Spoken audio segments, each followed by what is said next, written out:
el relojero que detuvo el tiempo 50 años buscando el segundo perfecto, historia lenta, capítulo 1. La sinfonía de los engranajes, la niebla de Praga, eterna y densa como algodón envejecido, se aferraba a los adoquines de la callejuela de los relojeros, filtrándose por las jambas de las puertas y las grietas de los postigos, pero dentro del taller del maestro Elias estaba saturado de un sonido omnipresente y polifónico, una sinfonía mecánica de 1000 ritmos entrelazados. Era el tic-tac de 100 relojes, cada uno con su propia voz, el grave y pausado toc-toc de un reloj de pie, el nervioso y rápido tic-tac de un cronómetro, el suave susurro de los engranajes de una caja de música despertando cada media hora. Este sonido no era un ruido, era la respiración misma del espacio, el latido de un corazón colectivo hecho de latón y acero. Bajo la luz dorada y danzante de varias velas, el olor era una mezcla compleja y familiar, el aceite de relojero limpio y metálico, la cera de abejas usada para pulir, el dulce aroma de la madera de boj envejecida y un tenue rastro a tinta y papel pergamino. Estanterías atestadas subían hacia las sombras del techo pobladas por figuras silenciosas, relojes de cuco con pájaros dormidos, esferas celestiales detenidas en su giro. En el centro de este universo, en miniatura, en un banco de trabajo desgastado por 50 años de dedicación, el maestro Elías inclinaba su espalda encorvada sobre su obra.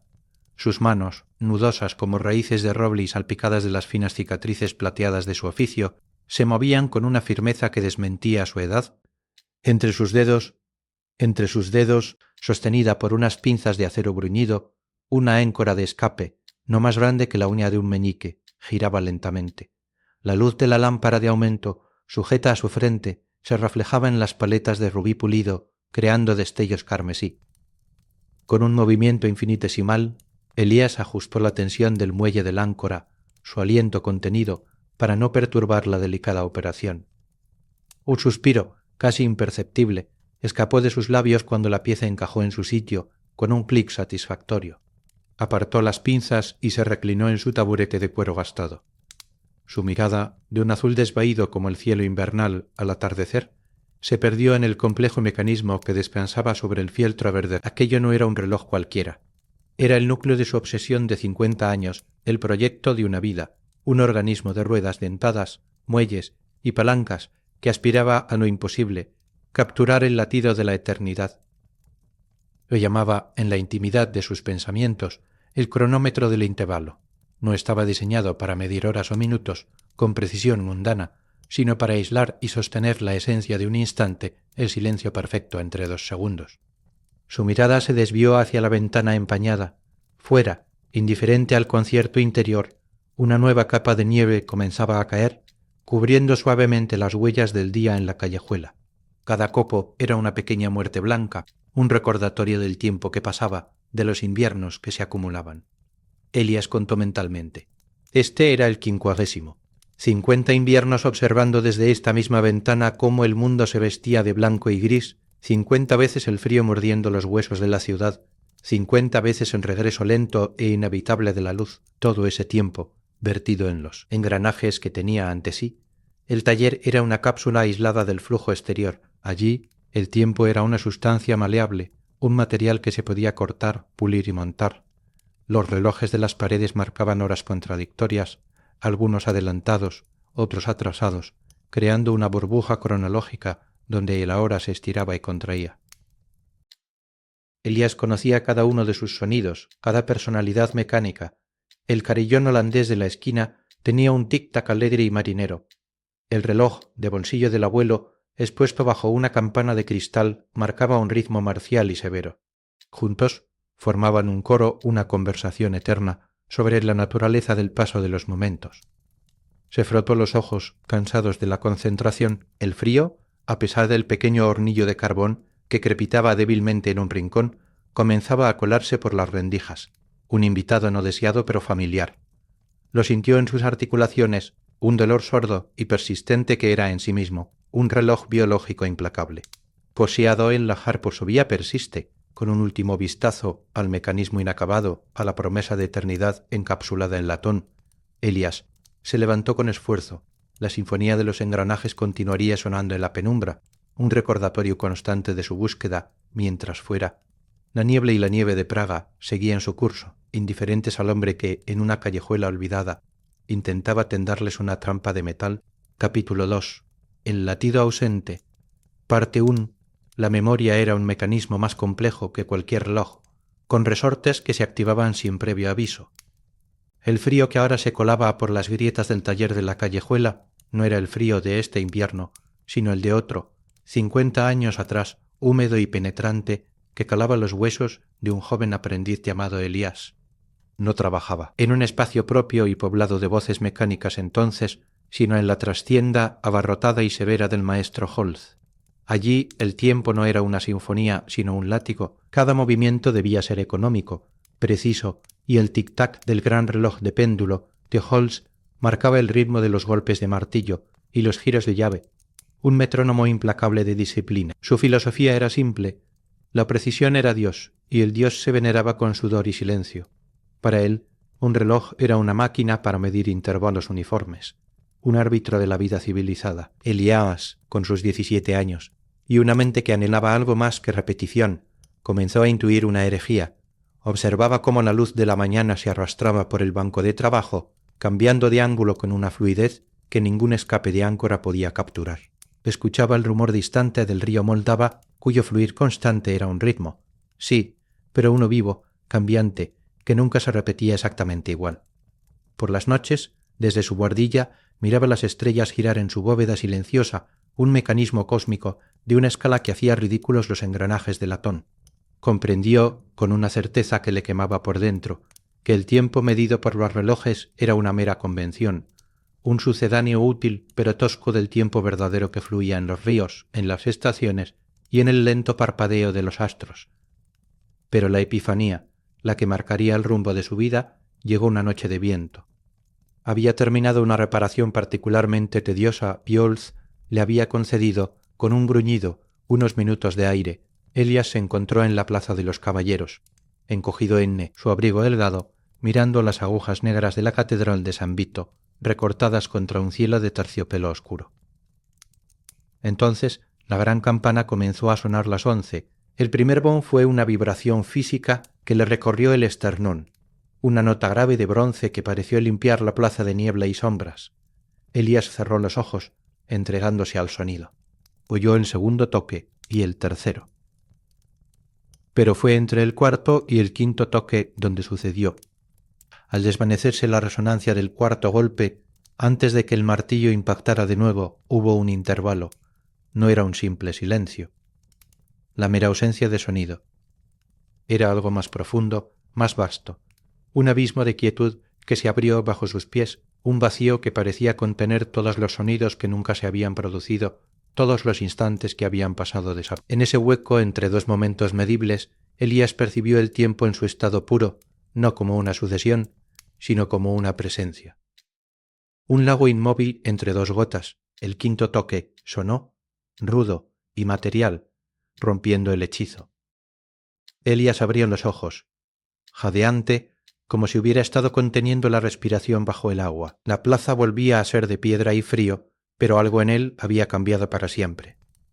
En el camino de regreso a la trastienda de Holz, con los pasos resonando en los adoquines, una obsesión nació, clara y fría como una estrella.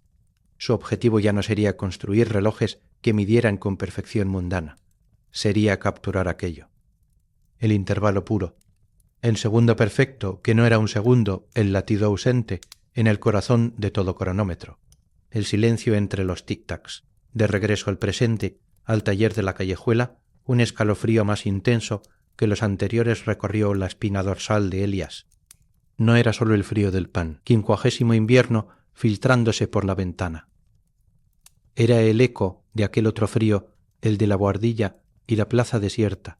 Sus articulaciones, anquilosadas por la edad y las largas horas, en la misma postura, protestaron con un dolor agudo cuando intentó estirar la espalda.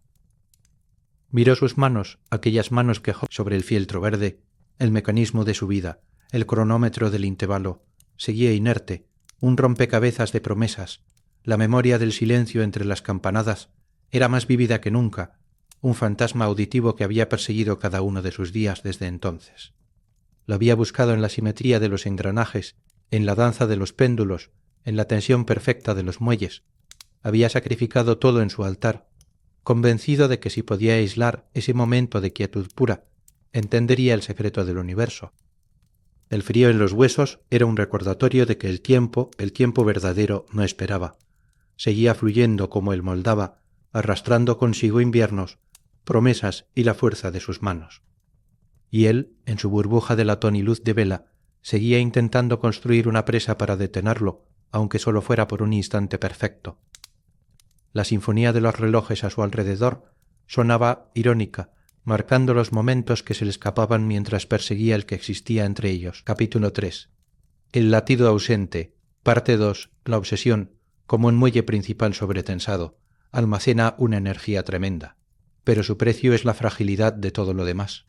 Elías había pagado ese precio en monedas de soledad, acuñadas en el metal frío de su taller. Los diarios apilados en el rincón más oscuro de la estancia eran el testimonio mudo de ese canje.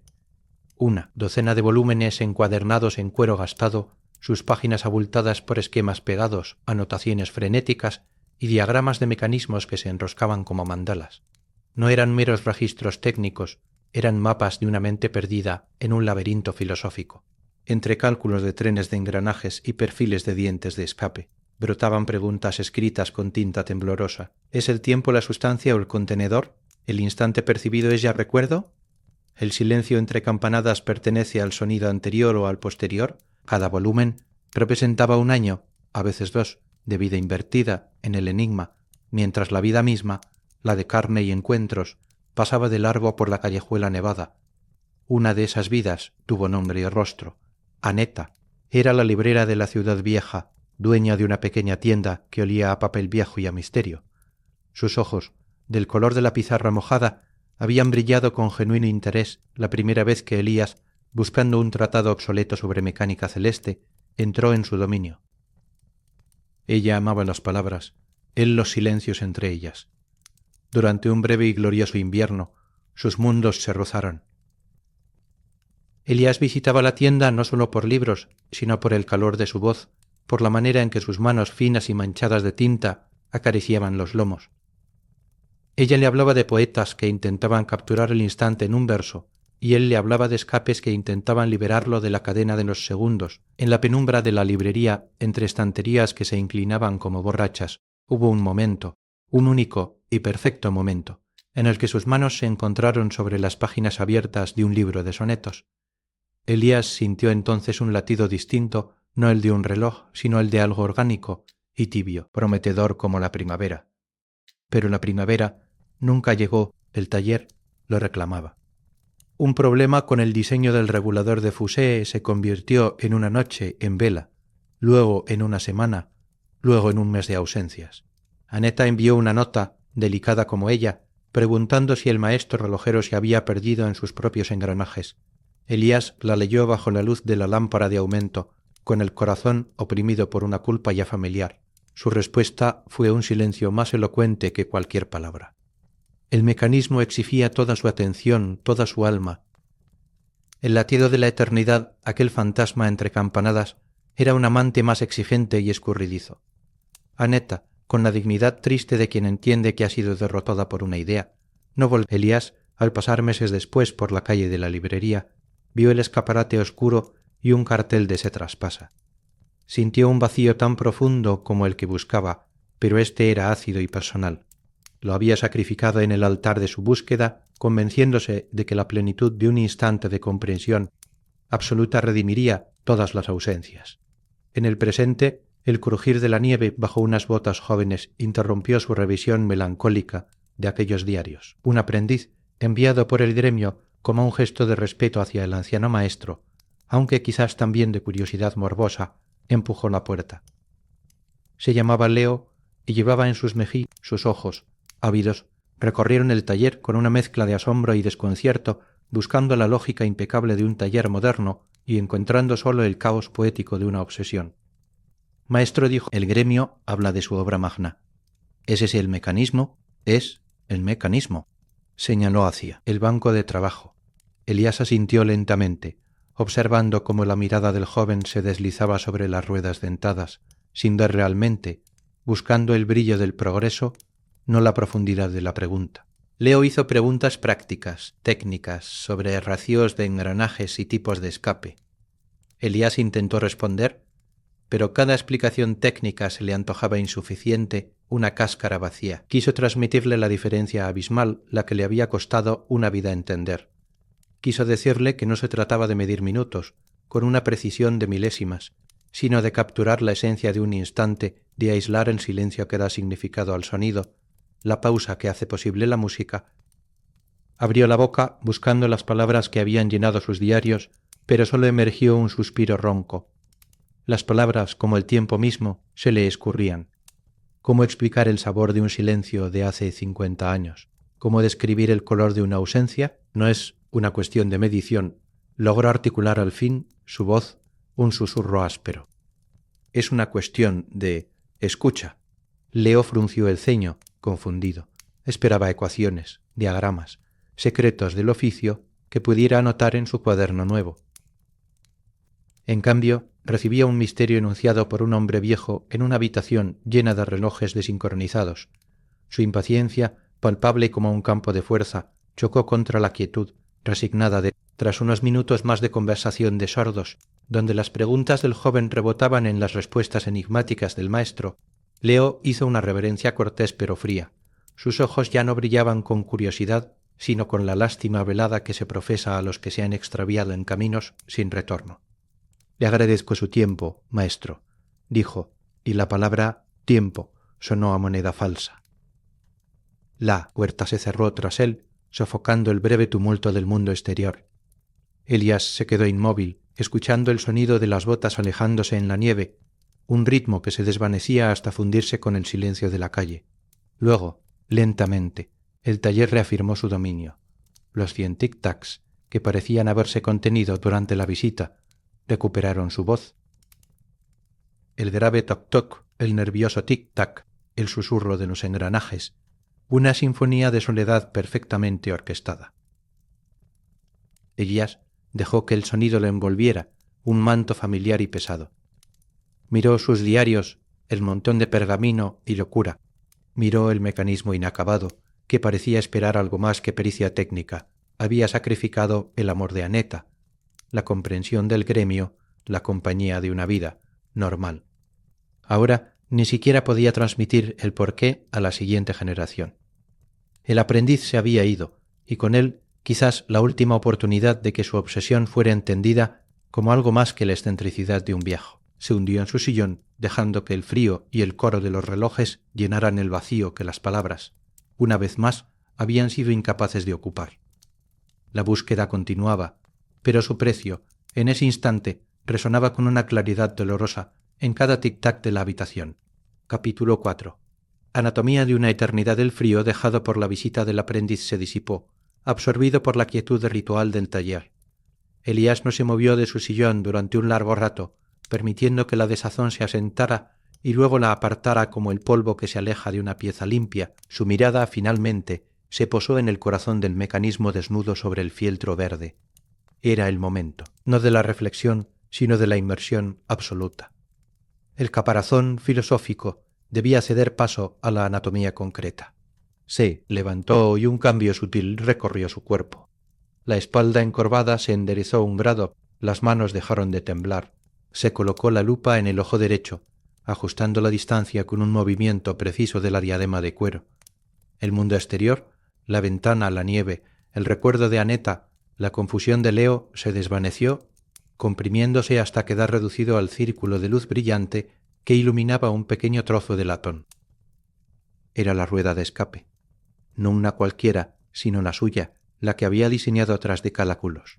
Sus dientes, 45 en total, habían sido tallados no para maximizar la eficiencia, sino para crear una curva de liberación de energía lo más suave posible. Cada diente era una colina minúscula, su perfil pulido hasta alcanzar una geometría que desafiaba la percepción a simple vista. Elías tomó una aguja de acero montada en un mango de bojo y la sumergió en un pequeño cuenco de porcelana que contenía polvo de diamante, fino como la niebla. Con la respiración suspendida, aplicó la punta cargada al flanco de un diente. No era un pulido, era un acariciar.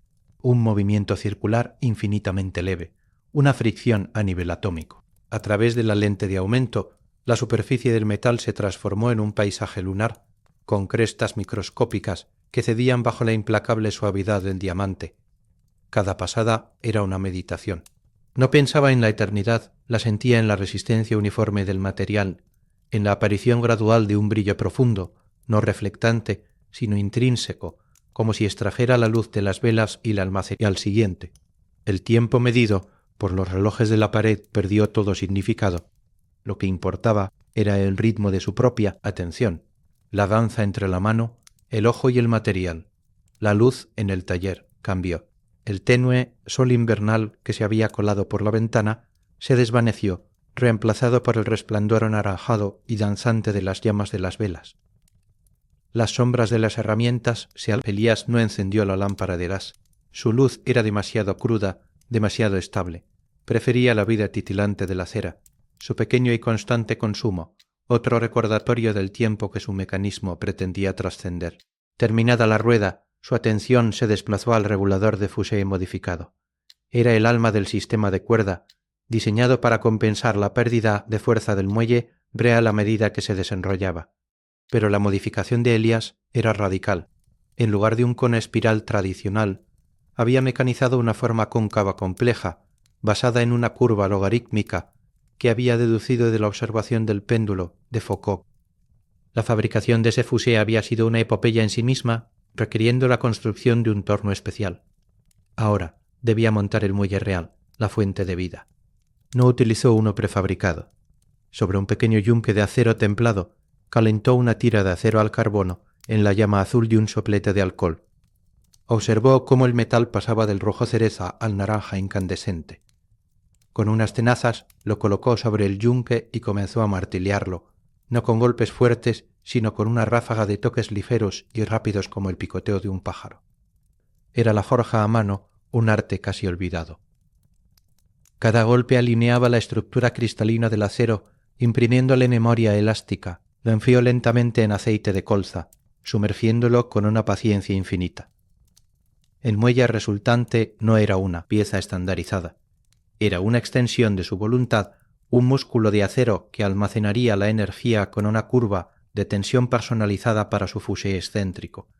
La siguiente etapa fue el ensayo de la interacción. Con pinzas de rubí, para no rayar las superficies, montó la rueda de escape y el áncora en un soporte de prueba. El áncora tenía paletas de rubí sintético, pulidas a una esfericidad, casi perfecta. Elías conectó una fuente de energía mínima, un pequeño peso que hacía girar la rueda con una lentitud agonizante. Se inclinó sobre la lupa. El espectáculo que se desarrolló en el círculo de luz era de una belleza hipnótica. Un diente de la rueda de latón dorado se acercaba a la paleta de rubí. Justo antes del contacto parecía haber una reluctancia, un campo de fuerza invisible. Luego el contacto, no un choque, sino un beso mecánico. El rubí, más duro que cualquier metal, deslizaba al diente con una fricción cercana a cero, impulsando el áncora en su oscilación. La luz se refractaba en la gema, lanzando un destello. Elías observaba la transferencia de energía, como el impulso se convertía en un balanceo armónico, como el siguiente diente esperaba su turno con una paciencia geométrica. Aquí, en esta danza silenciosa a escala microscópica, residía el germen de su eternidad. Si podía eliminar toda fricción parásita, toda irregularidad, el péndulo maestro, aún por instalar, oscilaría en un vacío ideal. Su ritmo dictado solo por la gravedad y la longitud de su vara, impermeable al desgaste del mundo. El sudor le perlaba la frente, a pesar del frío. Su mundo era ese, el olor a aceite fresco, a metal caliente, a la cera de la vela cercana. El sonido no de los relojes, sino el casi imperceptible zumbido de su propia concentración, el leve chasquido del rubí al liberar un diente. Su cuerpo era un instrumento de precisión más, un puente entre la idea y la materia. Cuando finalmente se enderezó, apartando la lupa con una mano que notó entumecida, una punzada de dolor le recorrió la espalda. Parpadeó desorientado. El taller había oscurecido por completo. Varias velas se habían consumido hasta el final, sus mechas ahogadas en charcos de cera solidificada. Otras seguían ardiendo, más bajas. El coro de tic-tacs sonaba diferente, más grave, como si el espacio mismo se hubiera expandido en su ausencia. Miró por la ventana. La noche era absoluta, un manto de terciopelo negro, salpicado por el tenue resplandor de la nieve en los alféizares. No tenía idea de cuántas horas habían pasado. Podrían haber sido 4 o 10, no importaba. En el círculo de luz de su banco de trabajo, bajo sus manos, un fragmento más de la eternidad había tomado forma. No era la eternidad filosófica, sino la eternidad práctica, la perfección de un movimiento, la eliminación de un rozamiento, la promesa de un ritmo puro.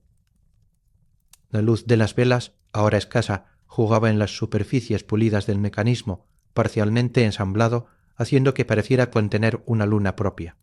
Elías sintió una fatiga profunda, pero era una fatiga satisfecha, densa. Cada acción, cada pulido, cada ajuste infinitesimal era una palabra en el largo poema que estaba escribiendo en metal, un poema destinado a capturar no un sonido, sino el silencio que lo hacía posible. Apagó con los dedos la última vela cercana, sumergiendo el banco de trabajo en la penumbra. Solo el brillo fantasmagórico de la nieve exterior delineaba las formas de sus herramientas y del mecanismo. Se dirigió a su sillón en la oscuridad, guiado por la memoria y el sonido familiar de los relojes. Antes de dejarse caer en el asiento, su mirada buscó y encontró, en la sombra, el perfil del cronómetro del intervalo. Allí yacía inerte aún, pero un poco más cerca de la vida. El tiempo, las horas que había invertido en él esa noche, no se habían perdido. Se habían transformado, se habían convertido en la anatomía tangible de su sueño. Y mientras el frío de la noche cerrada se instalaba definitivamente en el taller, Elías, por primera vez en mucho tiempo, no lo sintió como un enemigo, sino como un elemento más del silencio que estaba aprendiendo a esculpir. Y el taller no estaba poblado de máquinas, sino de almas. Cada reloj, cada carillón, poseía una personalidad distinta, una voz única. En el coro polifónico que llenaba el aire eran su compañía, sus confidentes, los únicos seres que comprendían, en su lenguaje de tic-tacs y campanadas. La profundidad de su búsqueda, la rutina del cuidado semanal, no era una mera tarea de mantenimiento, era un ritual de comunión, una ceremonia en la que escuchaba sus historias y les devolvía el aliento. Comenzaba siempre con el carillón holandés del rincón, un mueble alto de roble oscuro con fachada pintada de barcos y molinos. Su tic-tac era amplio y ondulante, como el balanceo de una gabarra en un canal tranquilo. Al abrir su puerta frontal, revelando la compleja maraña de martillos, levas y campanas de distintos tamaños, Elías sentía el aroma a sal y brea que parecía emanar de su interior. Mientras limpiaba el polvo de sus pesas de latón, con un paño de gamuza imaginaba las historias que contenía. Tormentas en el mar del norte contadas por el grave bong de la campana mayor, amaneceres sobre diques anunciados por el alegre repique de las más pequeñas, el susurro de velas desplegadas en el constante tic-tac del péndulo. Este reloj no medía el tiempo, lo navegaba. Su voz era la del viaje, del tiempo como distancia recorrida bajo cielos cambiantes.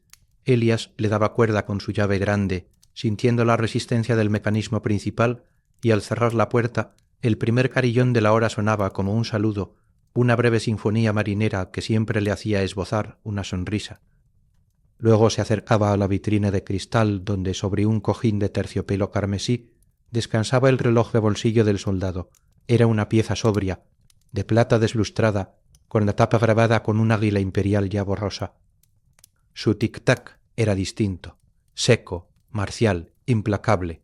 Ta pausa, tac pausa, tac pausa, tac. A 170 ise, capítulo 25 ahora. Un ritmo de marcha forzada.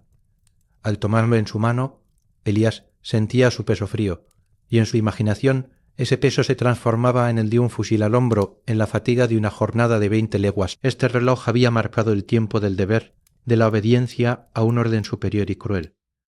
Había contado los minutos antes de un asalto, las largas horas de guardia bajo las estrellas ajenas, los seguros. Su voz era la del tiempo como disciplina, como recurso escaso y brutalmente asignado. Elías lo limpiaba con meticulosidad, puliendo la plata hasta devolverle un pálido brillo, y le daba cuerda con precisión militar. Al devolverlo a su cojín, el tac constante parecía afirmar un orden, un recordatorio de que incluso el caos podía ser medido, y por tanto, en cierta forma domesticado. pero la voz más tierna, la que siempre le producía un nudo en la garganta, era la del pequeño reloj de mesa de porcelana que había pertenecido a su madre. Sí, atada. Era una delicada pieza, francesa, con flores pintadas a mano y un péndulo corto tras una ventana ovalada. Su tic-tac era apenas un susurro, un tic-tic-tic tan suave que a veces se perdía entre las voces más. Olía vagamente a lavanda, el perfume que su madre usaba, un aroma que el tiempo había infiltrado en la madera y la porcelana. Este reloj no marcaba horas de trabajo o de viaje, sino el tiempo doméstico, íntimo. Había contado las horas de costura junto a la ventana, los minutos de espera antes de una cena familiar, los instantes robados a la lectura de una novela junto al fuego. Su voz era la del tiempo como afecto, como el tejido casi imperceptible de los días cotidianos que en retrospectiva formaban la trama de una vida. Limpiarlo era un acto de veneración. Con un pincel de pelo de Marta, retiraba el polvo de los pétalos pintados. Al darle cuerda, la llave giraba con una facilidad casi etérea, como si el mecanismo se ofreciera sin resistencia. Al soltarla, el suave tic se reanudaba, un latido fantasma que conectaba su presente con un salón soleado desaparecido hacía medio siglo. Mientras realizaba este ritual, moviéndose con lentitud entre sus compañeros de latón y madera, Elías reflexionaba. Cada una de estas voces representaba un enfoque diferente, una filosofía distinta del tiempo. El holandés lo veía como un paisaje por explorar, el del soldado como una orden a cumplir, el de su madre como un regazo en el que descansar. Todas eran verdaderas y a la vez todas eran facetas de un diamante imposible de abarcar con una sola mirada. Su gran reloj, el cronómetro del intervalo que yacía inerte en el banco de trabajo, no debía ser la negación de estas voces, sino su culpa. No aspiraba a ser más preciso que el reloj del soldado, ni más poético que el carillón holandés, ni más íntimo que el de su madre. Aspiraba a ser el silencio que las contenía a todas. Su mecanismo, si alguna vez lograba completarlo y hacerlo funcionar, sería la armonización de esas 1000 voces discordantes en una sola nota fundamental, no una nota audible, sino la nota de tiempo puro, el intervalo absoluto que subyace a todo ritmo, a toda medida, a toda historia. Sería el vacío del que brotan todos los sonidos, la quietud que hace posible el movimiento, el instante eterno que da sentido a la sucesión. Terminada la ronda con cada reloj alimentado y limpiado, sus voces sonaban con renovada claridad en el crepúsculo del tallar. Elías se quedó de pie en el centro de la habitación, escuchando. La sinfonía era compleja, a veces cacofónica, pero para su oído entrenado poseía una belleza profunda. Eran las piezas de un rompecabezas que él intentaba resolver no encajándolas, sino encontrando el espacio negativo que definía sus bordes. Su gran reloj sería ese espacio hecho tangible, ese silencio materializado en latón y cristal de roca. Miró hacia su banco de trabajo, donde el mecanismo inacabado aguardaba en la penumbra. Por un momento en el concierto de las voces del latón, creyó vislumbrar el fantasma de la única voz que faltaba por oír, la voz del una plenitud que resonaría, esperaba, con el eco de todos los viajes, todas las marchas y todos los susurros de la banda que el tiempo había llevado consigo. Capítulo 6. El invierno del alma. El invierno, que durante 50 años había sido un adversario familiar, un ciclo más en la gran máquina de las estaciones, se volvió aquel año una entidad hostil y consciente. No era el frío limpio y seco de otras veces, sino un frío húmedo y penetrante que se colaba por cada rendija de la callejuela, una niebla gélida que se aferraba a los huesos de la ciudad como un parásito. Dentro del taller, a pesar del hornillo, que ahora ardía día y noche con un carbón de mala calidad que desprendía más humo que calor, el frío era un residente más. Se posaba sobre los bancos de trabajo, empañando el metal hasta hacerlo sudar un rocío helado. Se infiltraba en las articulaciones de Elías, transformando el dolor sordo habitual en una quemadura aguda y constante. El resfriado llegó sin anunciarse, como un ladrón. Primero fue un escalofrío que no cedía, luego una pesadez en el pecho y finalmente una fiebre baja pero tenaz que le nublaba la vista y le hacía temblar las manos. La edad, una fuerza contra la que había luchado en silencio durante una década, se alió con el clima. Sus movimientos, otrora precisos y económicos, se volvieron torpes, como si sus extremidades respondieran a un mecanismo oxidado. Cada viaje desde su sillón hasta el banco de trabajo era una expedición, cada giro de una llave una batalla, La obsesión que lo había sostenido durante medio siglo parecía desvanecerse, diluida por la niebla de la fiebre y el peso abrumador del frío. La desesperación, un sentimiento que siempre había mantenido a raya con la actividad frenética, comenzó a filtrarse. ¿Qué era su búsqueda, sino la locura de un viejo? ¿Qué era el cronómetro del intervalo, sino un montón de latón inútil, un monumento a 50 inviernos perdidos? Una noche, cuando la fiebre alcanzó su punto álgido, Elías cayó en un sueño agitado. Soñó que caminaba por un paisaje inmenso y desolado, un páramo de engranajes. No eran engranajes calientes y vibrantes, sino fríos, inertes, cubiertos de una escarcha blanca y gruesa, ruedas dentadas del tamaño de ruedas de carro. Yacían tumbadas como monolitos caídos, sus dientes rotos por el hielo. Péndulos de acero, algunos tan altos como torres, colgaban inmóviles en un aire estático, sus lentes cubiertos de carámbanos. No había sonido, no había tic-tac, ni susurro, ni el más mínimo roce de metal. Solo el silencio absoluto del cero absoluto, un silencio que pesaba más que cualquier sonido. En el centro de aquella llanura congelada, sobre un pedestal de hielo negro, estaba su reloj, el croc, pero no latía. Estaba petrificado, sus ruedas soldadas por el frío, su péndulo maestro una vara de cristal roto. Elías intentó acercarse, pero sus pies se hundían en la nieve de polvo de latón. Extendió una mano para tocar el mecanismo y al contacto el frío le quemó la piel con un dolor tan intenso y puro que supo en el sueño que era el frío de la muerte misma, el paro final de todo mecanismo, cósmico y personal. Se despertó sobresaltado, con un grito ahogado en la garganta, empapado en un sudor frío que le helaba la espalda. La habitación estaba a oscuras, el hornillo se había apagado. Y entonces lo notó, el otó. El silencio, no el silencio total de su pesadilla, sino un silencio parcial, ominoso. La sinfonía habitual estaba mutilada. Faltaban voces. Con el corazón golpeándole las costillas, Elías encendió con dedos temblorosos una vela de la mesilla.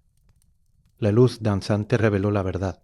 El carillón holandés estaba quieto, sus pesadas inmóviles en el extremo de sus cadenas. El reloj de bolsillo del soldado había callado, su tapa de plata reflejando la llama como un ojo ciego. Incluso el delicado tic-tac del reloj de su madre se había extinguido. El frío, más intenso que nunca dentro de la habitación, había vencido a los mecanismos, había agotado sus muelles, había espesado sus aceites hasta convertirlos en sebo. El taller, su universo, se estaba muriendo. Y su propio cuerpo, débil y febril, era un eco de ese paro inminente. Una urgencia visceral más fuerte que la fiebre y el desaliento lo impulsó a levantarse.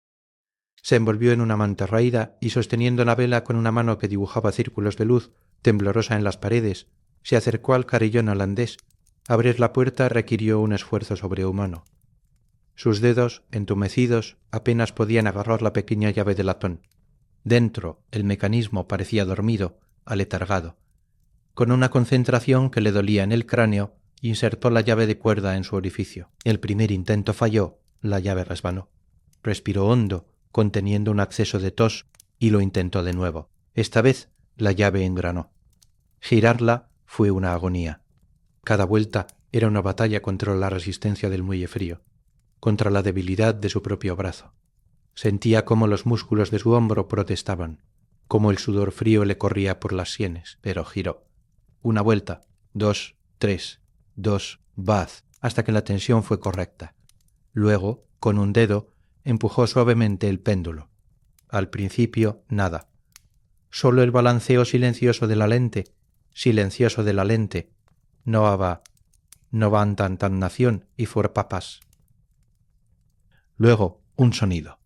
Un solo toc, débil, ronco, como si el reloj tosiera.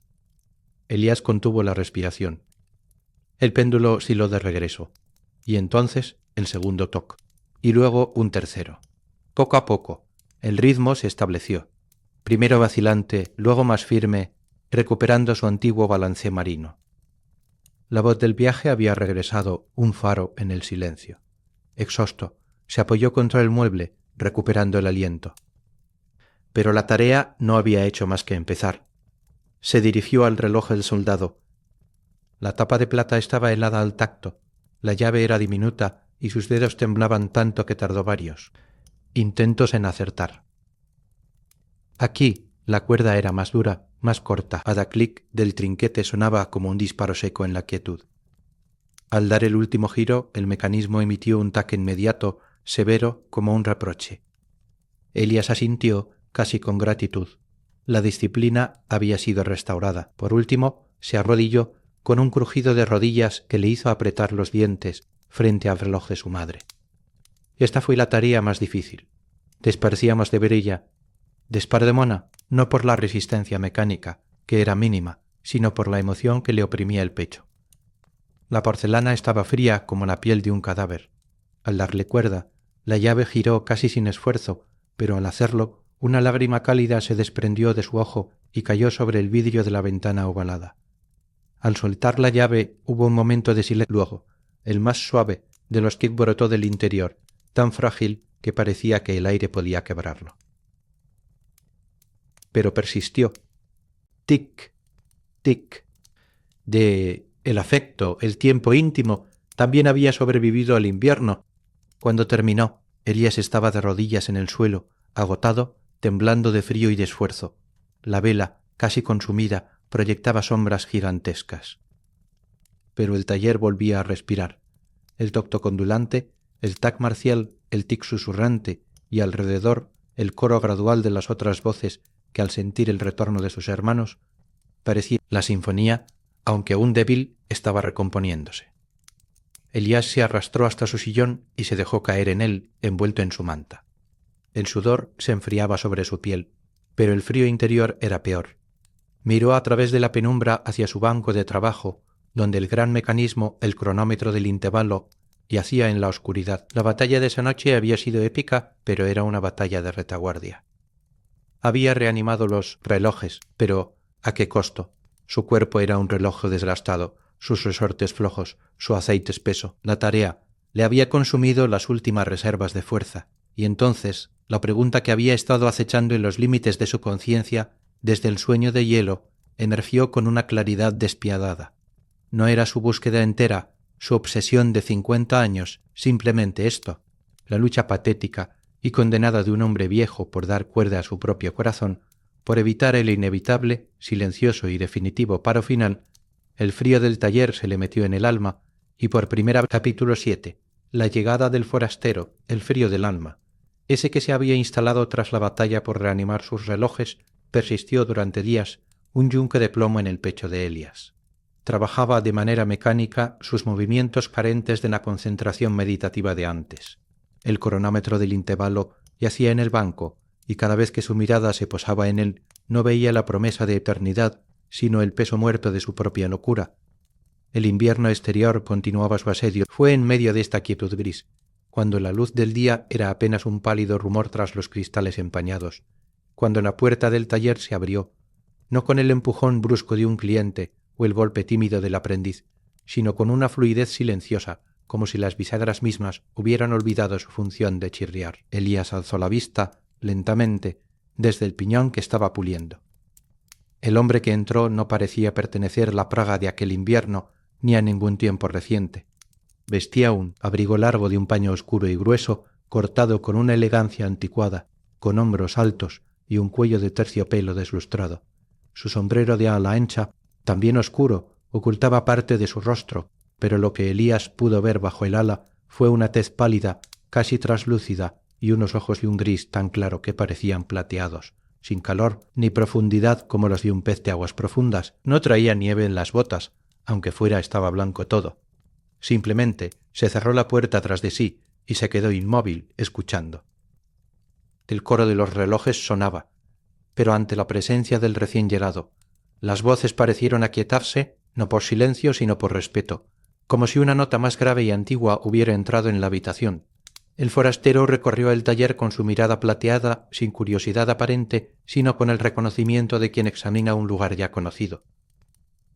Su mirada pasó sobre el carillón holandés, sobre el reloj del soldado, sobre el de la madre, y finalmente se detuvo con una fijeza absoluta en el banco de trabajo de Elías, en el corazón desnudo del cronómetro, del intervalo.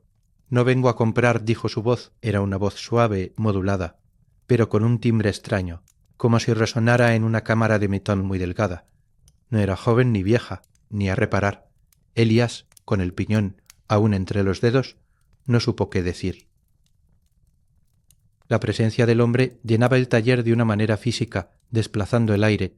No olía a nieve ni a ciudad, ni a nada reconocible. Olía a aire quieto, al que hay dentro de un sarcófago sellado.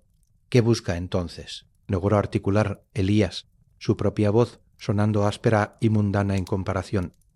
El forastero se acercó. Sus pasos no hacían ruido sobre las tablas del suelo. Se detuvo al otro lado del banco frente a Elías y sus ojos plateados se encontraron con los azules y cansados del relojero. Observo, respondió, observo los intentos. Los hermosos, inútiles intentos de cartografiar el inconmensurable. Su mirada volvió al mecanismo. Una mano enguantada en cuero negro, fino como una piel de lagarto, se extendió sobre las piezas, sin tocarlas, como si midiera su calor o su campo de energía. 50 inviernos, murmuró, y Elías sintió un escalofrío que no tenía que ver con el frío. ¿Cómo podía saberlo? 50 inviernos tallando la ilusión de que el tiempo puede ser capturado en una jaula de latón. Es conmovedor. No es una ilusión, protestó Elías, con una chispa de su antigua pasión encendiéndole en el pecho. Es el intervalo. El silencio entre los momentos. Es real. El forastero sonrió una curva leve y fría en sus labios pálidos. Oh, es real, maestro relojero, tan real como el sueño del que despiertas o el eco de una campana que se apaga, pero no es lo que crees. Hizo una pausa y su voz bajó aún más hasta convertirse casi en un susurro que sin embargo llenaba cada rincón del taller. El tiempo no es un río, no es una sucesión. No es una sucesión. Es un mecanismo cósmico de una complejidad que haría estallar tu mente. Ruedas dentadas de galaxias, escapes de gravedad, péndulos de energía oscura. Lo que tú percibes como flujo es sólo el tic-tac de un engranaje minúsculo, una nota perdida en una sinfonía de escalas que abruman. Tu intervalo, su mano hizo un gesto leve sobre el mecanismo. Es sólo el espacio necesario para que un diente engrane con el siguiente en el nivel más bajo de la realidad. Las palabras, dichas con esa calma absoluta, golpearon a Elías como martillazos. No eran las burlas del aprendiz o la incomprensión del gremio, eran una afirmación fría y segura que reducía su vida, de trabajo a la categoría de un juguete. Sintió náuseas. ¿Quién es usted?, preguntó, y su voz tembló. ¿Y su voz tembló? Un observador, repitió el hombre. Un afinador. A veces, los mecanismos, incluso los pequeños, emiten un sonido. Una disonancia que busca resolución. Sus ojos plateados se clavaron de nuevo en Elías. Tu alma, maestro, es un diapasón que vibra con una nota muy peculiar, la nota de la pregunta sin respuesta. La nota del silencio anhelado, sin previo aviso. La mano enguantada se introdujo en un bolsillo interior de su abrigo y extrajo un objeto. Lo depositó con suavidad sobre el fieltro verde junto al regulador de fusé. Era un cristal de cuarzo, del tamaño de un huevo de paloma, pero de una forma imperfecta, natural. No era transparente, sino lechoso en su interior, con inclusiones nebulosas que parecían moverse con una lentitud glacial cuando la luz de la vela las tocaba. En su corazón, una fractura interna atropaba un destello de luz que no provenía de ninguna fuente visible, un fuego frío y blanco para el diapasón del alma, dijo el forastero. No es una herramienta para tu reloj, es un espejo para tu intención. Cuando todo lo demás falle, mira en él, no verás el tiempo, verás lo que el tiempo ha hecho contigo. Elías miró el cristal, hipnotizado por su luz interna. Cuando alzó la vista de nuevo, preguntando, protestando, buscando algo que aferrar en aquel mar de certidumbre desoladora, el taller estaba vacío, la puerta estaba cerrada. No había huellas en el suelo, ni rastro de aire frío de la calle, solo el coro de los relojes, que de pronto sonó estridente y mundano, y el cristal de cuarzo, pulsando suavemente con su luz fantasma. La visita no había durado más de unos minutos, pero había sacudido los cimientos del mundo de Elías. Se dejó caer en su taburete, las piernas sin fuerza. ¿Había sido real? El cristal estaba allí, tangible, frío al tacto, y sin embargo vibrante con una energía sutil. Las palabras del forastero resonaban en su cráneo. mecanismo cósmico, disonancia, afinador, ¿era un ángel un mensajero de esas fuerzas mayores que gobernaban los engranajes de las galaxias, o era un loco, un vagabundo de mente aguda que había tropezado con el taller y había recitado una fantasmagoría que coincidía de manera aterradora con sus obsesiones? La tercera posibilidad era la más inquietante, que el forastero no fuera más que un espejo, una materialización de su propia obsesión llevada al extremo de la locura, una alucinación febril que había tomado forma para decirle lo que su subconsciente ya sabía, que su búsqueda era un hermoso, inútil intento. Miró el cronómetro del Intebelola. Ya no veía solo su mecanismo, veía un intento. Veía una disonancia, la certeza serena que a veces había tenido, la fe en que sus manos estaban cerca de tocar lo divino, se había evaporado, reemplazada por una duda gélida y penetrante. La sensación de que su proyecto era observado no era halagüeña, era opresiva. Si el forastero era real, entonces fuerzas inmensas e impersonales podían estar contemplando su pequeño taller con la misma atención con la que él observaba un ácaro bajo la lupa. Su vida de trabajo era un experimento en una placa de Petri cósmica, y si el forastero era un espejo de su locura, entonces estaba más perdido de lo que jamás había temido. Tomó el cristal de cuarzo. La luz en su interior palpitaba, sincronizada de manera inquietante con su propio pulso. Para el diapasón del alma, lo guardó en el bolsillo de su delantal, donde su peso, leve pero perceptible, sería un recordatorio constante. La llegada del forastero no había traído respuestas, había agrandado la pregunta hasta volverla cósmica, y había dejado a Elías solo en su taller, sintiéndose más pequeño, más frágil y más observado que nunca, un relojero diminuto en un universo de engranajes gigantes, cuyo propósito y ritmo ignoraba por completo. El invierno fuera pareció intensificarse y el silencio entre los tic-tacs de sus relojes ya no sonaba a promesa, sino al vasto y vacío espacio entre los dientes de una rueda celestial que giraba, indiferente, en la oscuridad. Capítulo 8. La alefinación final. Parte 1. El cristal del forastero, guardado en el bolsillo de su delantal, pesaba como una moneda de un reino olvidado. Durante días, Elías lo ignoró, sumergiéndose en el trabajo con una energía renovada, pero de origen incierto. ¿Era la desesperación de probar al forastero, real o ilusorio, que estaba equivocado? ¿O era la última chispa de una fe que se aferraba a las herramientas familiares ante el abismo de lo desconocido? No importaba. La obsesión, amortiguada por la duda, se había transformado en una determinación fría y clara. Era hora. Sera in bene, el invierno exterior alcanzaba su cenit, un silencio blanco y opresivo sobre Praga, pero dentro del taller un calor diferente, el de la concentración absoluta. Comenzó a emanar de Elías todos los componentes del cronómetro del intervalo, fabricados, pulidos y ajustados a lo largo de décadas, yacían dispuestos sobre mesas auxiliares, cubiertas de fieltro blanco. No eran piezas sueltas. Eran órganos esperando su lugar en un cuerpo único. Elías se lavó las manos con un cuidado ritual, frotándose con un jabón neutro y cepillándose las uñas, secándose con un lienzo limpio. Se puso una bata de lino inmaculada, reservada para este momento. El taller había sido barrido y ordenado como un quirófano. Incluso los otros relojes parecían contener la respiración, sus tic-tacs amortiguados por la solemnidad del aire. El ensamblaje final no comenzó con un gesto grandioso, sino con la colocación de la placa base, una losa gruesa de bronce pulido a espejo, en la que los pilares de latón dorado ya estaban atornillados con precisión geométrica. Elías describiría después el proceso, en la intimidad de sus diarios, como una cirugía cósmica. Cada movimiento era deliberado, cada colocación una unión sagrada. Sus manos, ahora firmes y secas, manipulaban las herramientas con una autoridad que parecía venir de más allá de su cuerpo cansado. Usó pinzas de rubí para colocar los primeros ejes, aquellos que sostendrían el tren de ruedas principal. Cada eje fue lubricado con una gota microscópica de un aceite especial, una mezcla de su propia invención a base de aceite de ballena purificado y una esencia de lavanda que reducía la tensión superficial.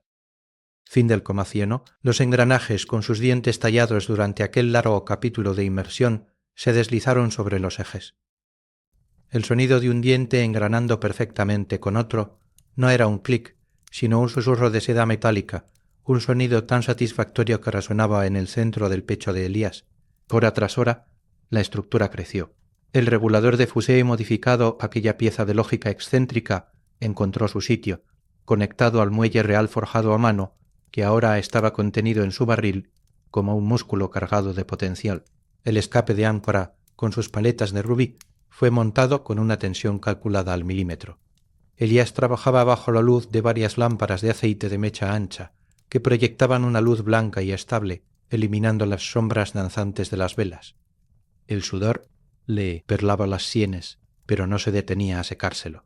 Su mundo se había reducido al círculo de luz sobre el mecanismo en crecimiento, a la sensación de las herramientas en sus manos, al lenguaje mudo de la precisión absoluta. El momento culminante de la jornada, y quizás de su vida, llegó con la instalación del péndulo maestro. No era una simple vara con una lente. Era la pieza que el forastero, quizás, había intuido. Elías abría un estuche de madera de ébano forrado en terciopelo azul.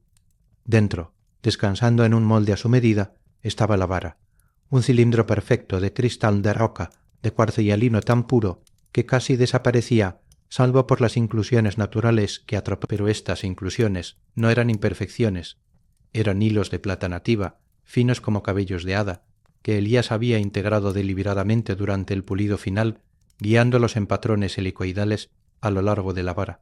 Estas vetas de plata no tocaban la superficie, vivían en el corazón del cristal, atrapadas en el tiempo geológico, y ahora, en el tiempo de Elías, con una reverencia que rayaba en lo religioso, extrajo la vara, pesaba menos de lo esperado, como si parte de su masa fuera de luz solidificada.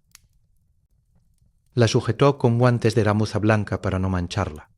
En su extremo inferior, una lente biconveja de cristal de roca, tallada de la misma piedra, esperaba para ser enroscada.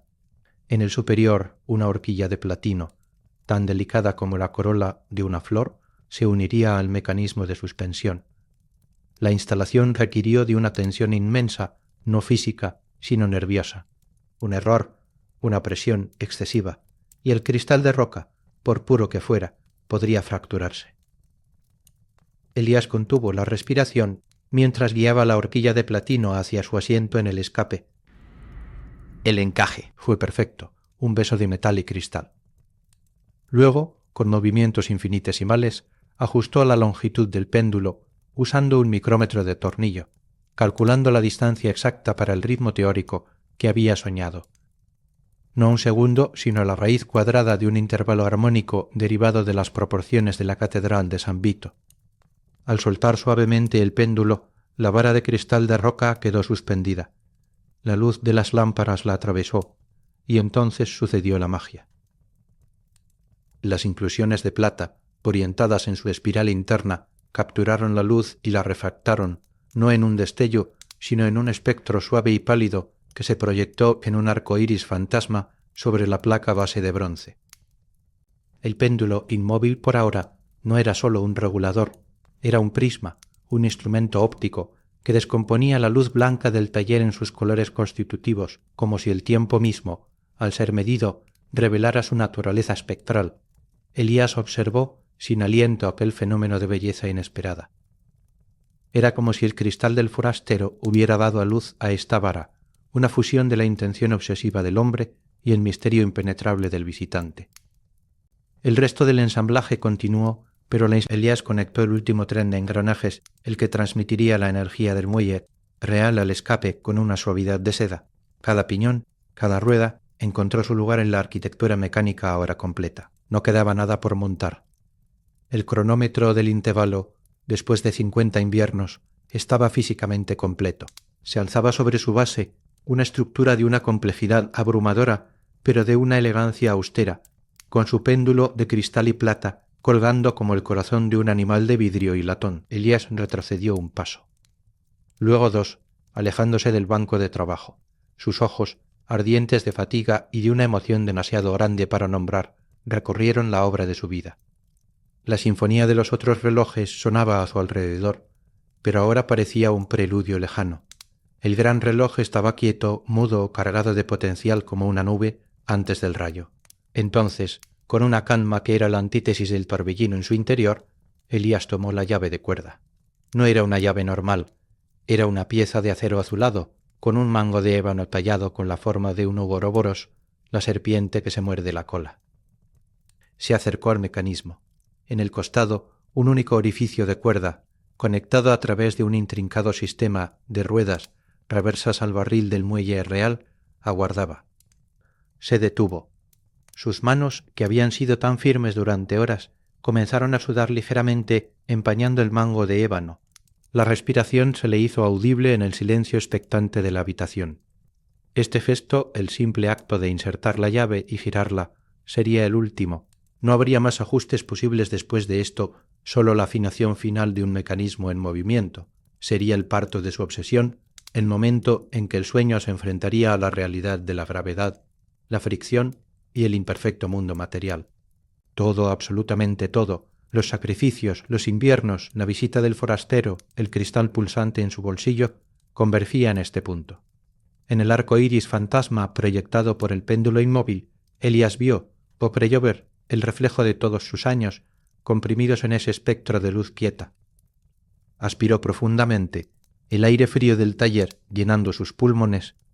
Sus dedos se cerraron con firmeza alrededor de la llave. El sudor en sus palmas era el único signo de la inmensa tensión que lo recorría un relámpago de duda humana en el umbral de su eternidad mecánica. Capítulo 9. La afinación final, parte 2.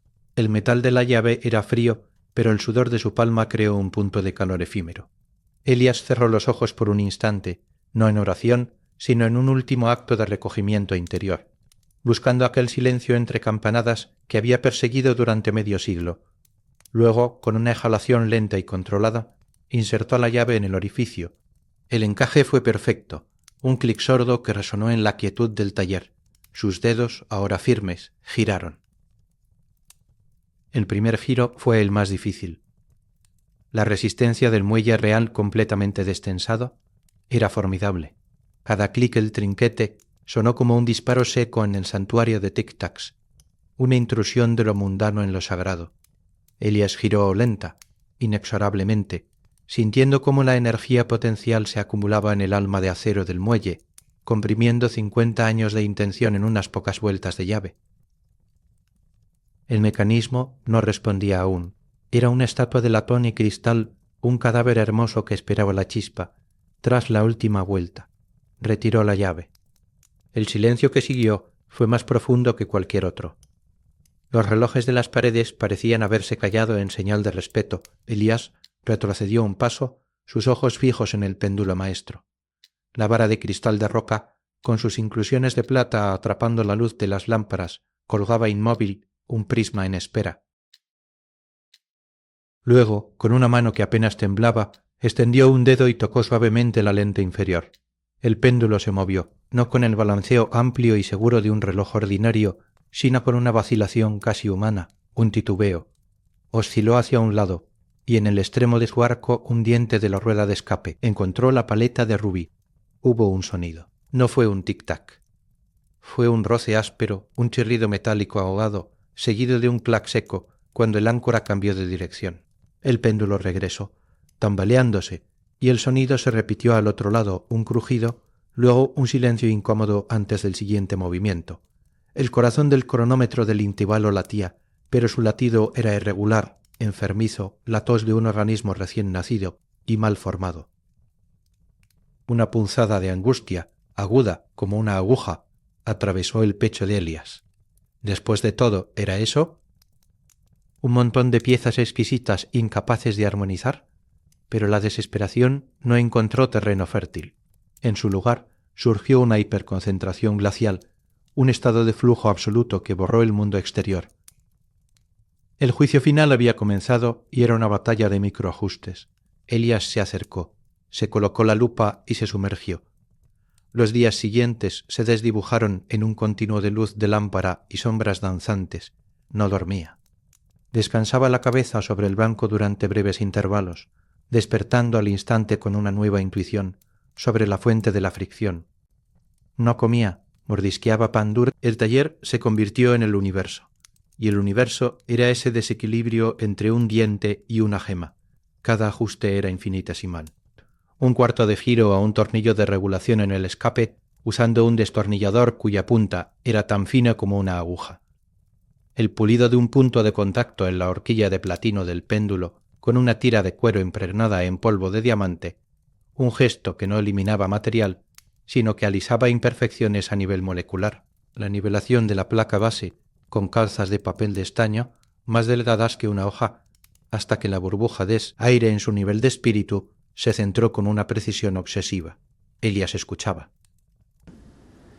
Su oído, afinado por décadas de convivencia con el tiempo mecánico, se convirtió en su principal instrumento. Distinguía entre el chirrido de una fricción seca y el golpe seco de un juego excesivo. Ajustaba, escuchaba, ajustaba de nuevo. Poco a poco, el sonido comenzó a cambiar. A entreneaba Barrapi, el chirrido áspero se suavizó, convirtiéndose en un roce sordo.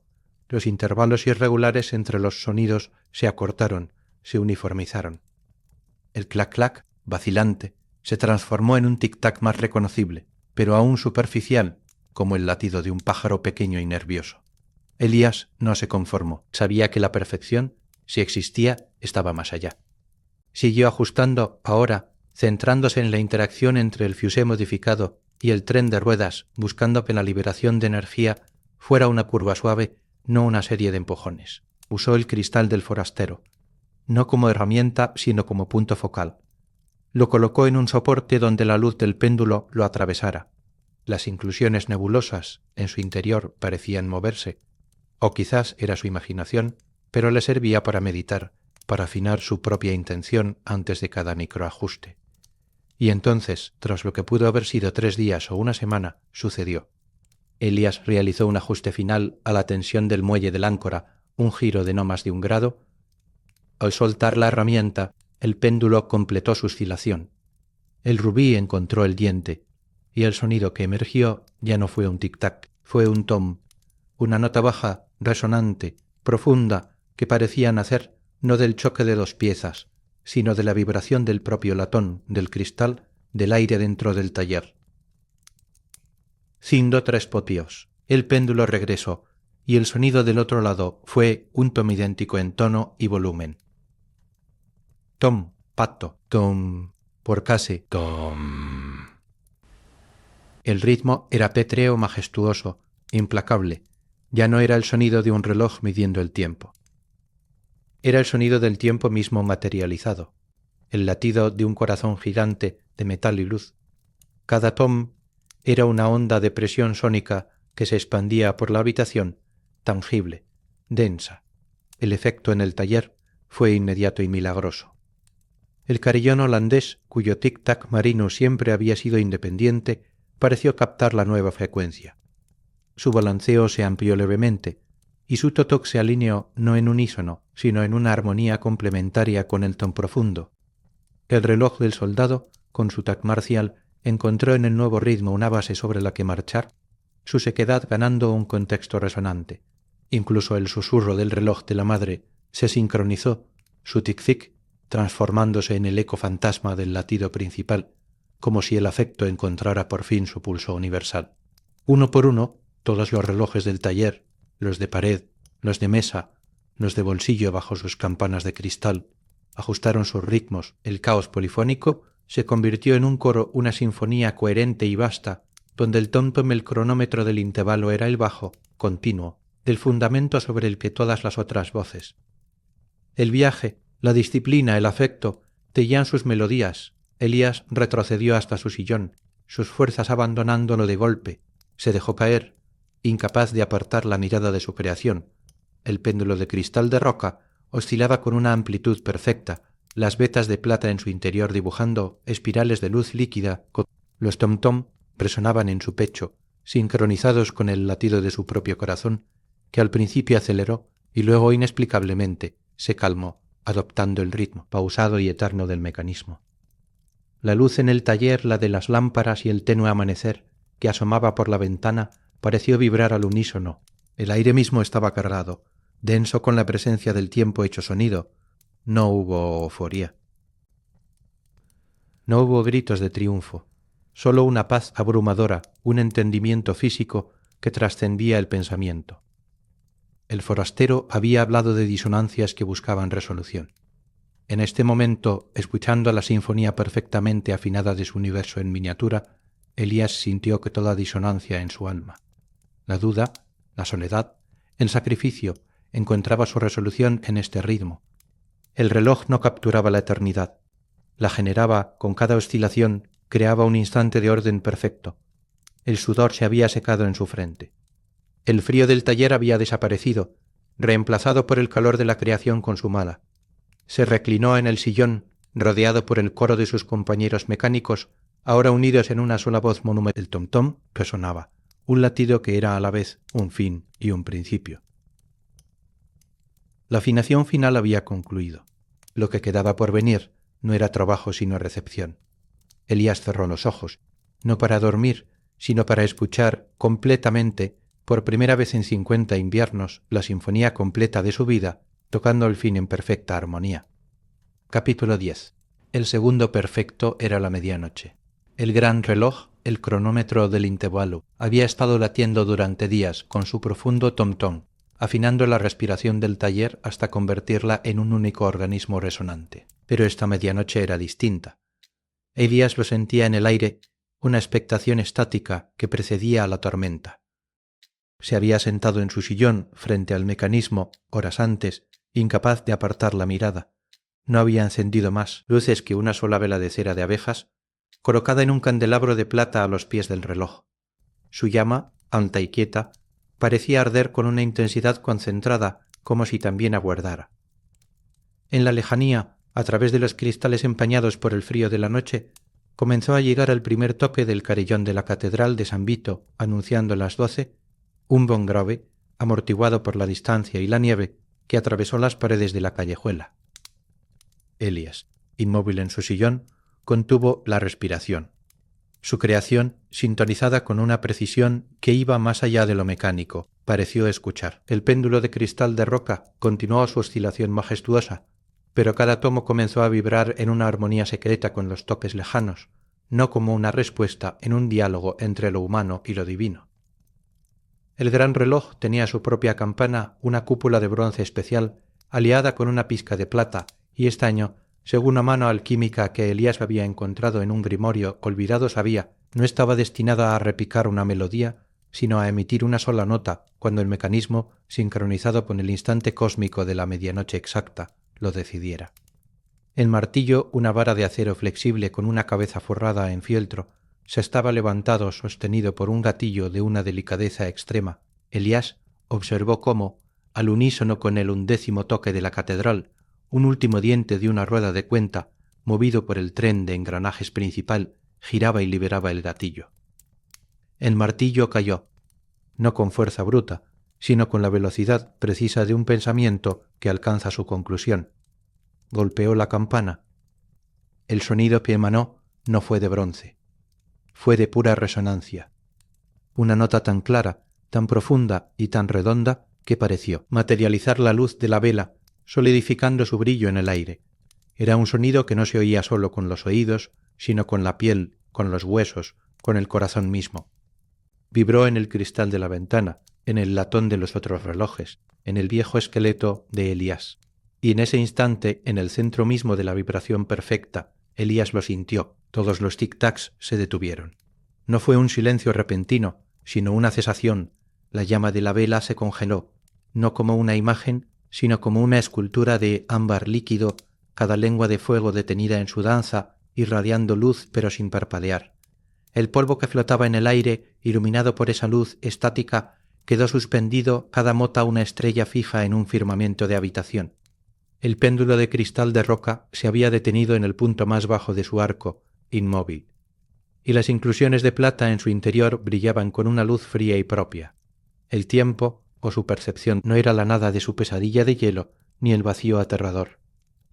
Era plenitud, un presente absoluto, infinitamente expandido, que contenía todo lo que era, sin pasado que lo arrastrara, ni futuro que lo jalara. En ese segundo perfecto, Elías no pensó. Comprendió. Vio los 50 inviernos no como una sucesión de pérdidas, de días grises y noches solitarias, sino como un único y glorioso momento. Cada ajuste de un tornillo, cada página de sus diarios, cada suspiro de Aneta, cada dolor en sus articulaciones, cada copo de nieve cayendo frente a la ventana, todo coexistía ahora, simultáneo y completo. No había sacrificio, solo un camino necesario. No había obsesión, solo una atención sostenida que culminaba en esta quietud resonante. El forastero y su cristal, el aprendiz confundido, el maestro Holz, la campana de San Vito en su juventud, todo estaba aquí, tejido en la trama única de este instante detenido. La eternidad no era una duración interminable, era la profundidad insondable de un solo ahora consciente. No hubo euforia, solo una paz abrumadora, tan vasta y serena que disolvió el último vestigio de su yo separado. Era paz, y era el sonido de esa paz, la nota sostenida, que lo era todo. Luego el reloj marcó el siguiente segundo. No hubo un chasquido mecánico, fue como si el universo entornara los ojos y reanudara su respiración. La campana, que aún vibraba en una frecuencia apenas audible para los sentidos ordinarios, pareció absorber su propio sonido de vuelta. El martillo se retrajo suavemente a su posición de reposo. El péndulo de cristal, liberado, inició su oscilación de regreso con una lentitud majestuosa. El timbre sonó de nuevo profundo y claro, y al hacerlo desencadenó la reanudación de todo lo demás. La llama de la vela parpadeó y continuó su danza. El polvo reanudó su lenta deriva en las corrientes de aire cálido, y alrededor el coro de los relojes volvió a sonar, pero ya no como una sinfonía de voces separadas. Sonaban como un único instrumento, un órgano de latón cuyos distintos registros eran sostenidos por el bajo continuo del cronómetro del intervalo. El tiempo, tal como lo conocían los hombres y las máquinas, había vuelto a su curso. Pero nada era igual. Una lágrima silenciosa y pesada se desprendió del ojo de Elías y recorrió el surco profundo de su mejilla arrugada. No era una lágrima de tristeza ni de alegría, era la humedad del entendimiento, la condensación de una verdad demasiado grande para el cuerpo que la contenía. Había encontrado su eternidad. No en la detención del tiempo, sino en la plenitud absoluta de un instante consciente, un instante que su reloj había sido capaz de señalar, de iluminar, como un faro en el flujo de la duración. El segundo perfecto no vivía entre los tic-tacs, vivía dentro de ellos, era su corazón silencioso. Y él lo había escuchado. El agotamiento, postergado por la tensión de días y la intensidad de la experiencia, lo alcanzó entonces como una marea suave. No era el agotamiento de la derrota o la enfermedad, sino el de la consumación. Sus párpados, pesados como piedras pulidas por el río, se cerraron. El sonido del taller, la sinfonía ahora perfectamente afinada, lo envolvió como una manta de sonido vivo. El tomentón constante, el toc-toc marinero, el tamarcial, el susurro de la porcelana. Elías se durmió en su sillón, un sueño sin sueños, profundo y pacífico. Su rostro, marcado por décadas de introspección y esfuerzo, se relajó en una expresión de quietud simple. La vela siguió ardiendo a sus pies, su luz acariciando el bronce pulido del gran reloj y el cristal de roca de su péndulo que seguía balanceándose, marcando el ritmo de un mundo que había sido, por un instante perfecto, redimido de su prisión en la sucesión. Y en el bolsillo de su delantal, el cristal del forastero, olvidado, permanecía en silencio, su luz interna apagada por fin, su trabajo como diapasón del alma, cumplido.